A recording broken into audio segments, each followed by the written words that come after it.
Okay, assalamualaikum warahmatullahi wabarakatuh. And here we gonna do review my laptop. And before that, I wanna introduce myself.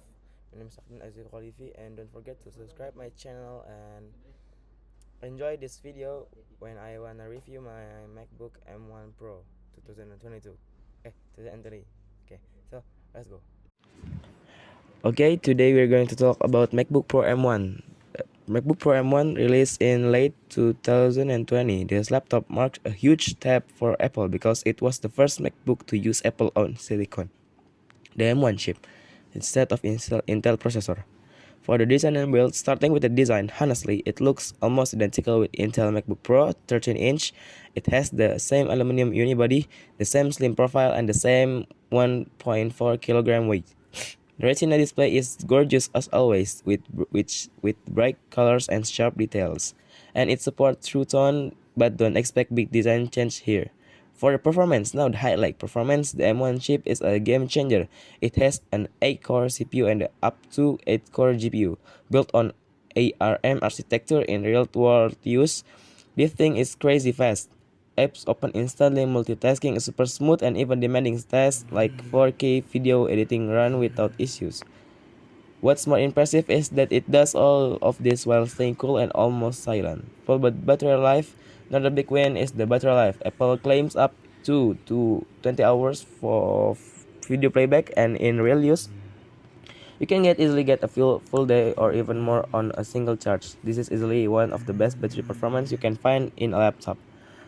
For the compatibility, one concern when it launched was app compatibility. Since it switched to ARM, luckily Apple Rosetta to translation works surprisingly well. Most apps, even Intel-based ones, run smoothly, and now many popular apps have been optimized for M1, making the experience even better. Limitation, of course, it's not perfect. You still get only Thunderbolt or USB 4 ports, which can be limiting. So the design feel a bit dated compared to newer model, and it support only one external display. So if you need a lot of connectivity or multiple monitors, that could be a drawback.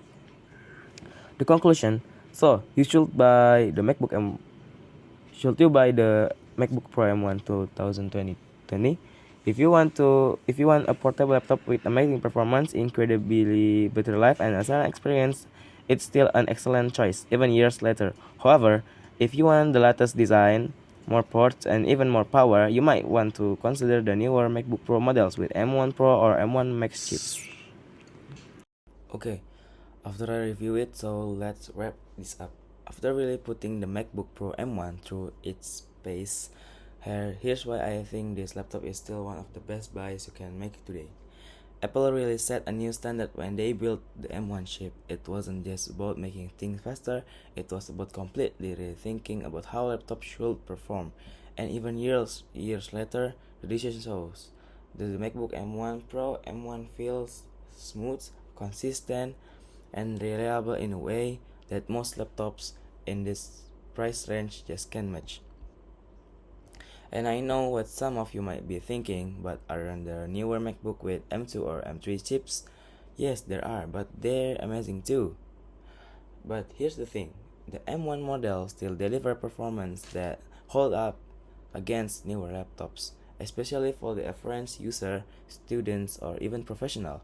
For a lot of people, the extra power from an M1 Pro, M2, or M3 won't even make a noticeable difference in day-to-day use. So why spend so much more when the M1 already gives you everything you need at a much better value? What continues to impress me is the balance. The MacBook Pro M1 doesn't just give you raw power, it gives you usable power. You can edit 4K video, you can run multiple heavy apps, you can work on big creative projects, and the laptop just keeps up. At the same time, you get insanely good battery life, sometimes close to 20 hours, which almost unreal.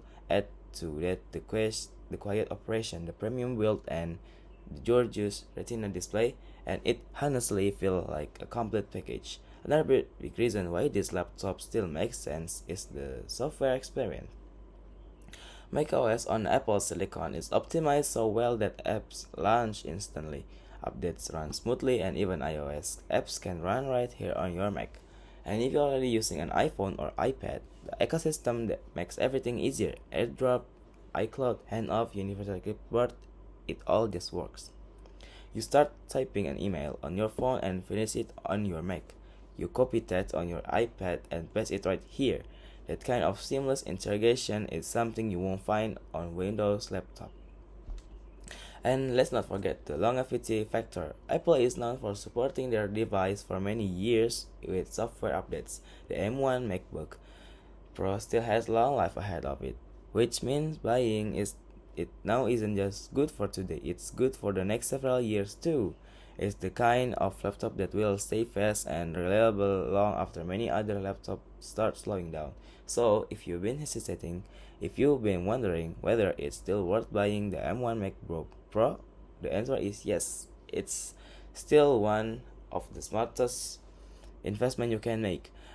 Whether you are students who need laptop for class or project, a professional who needs a dependable work machine, or a creator who needs power without sacrificing portability, the MacBook Pro M1, deliver in every way.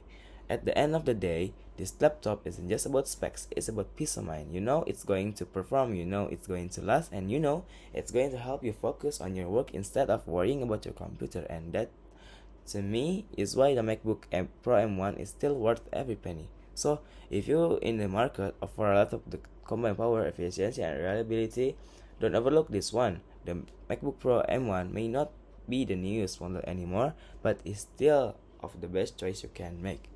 And maybe that's all from me for reviewing this laptop Pro M1 that I bought it when I was junior high school. And that's all. I'm sorry if I had many mistake or my editing is ugly, and that's my last thing that I want to tell you guys. And wassalamualaikum warahmatullahi wabarakatuh.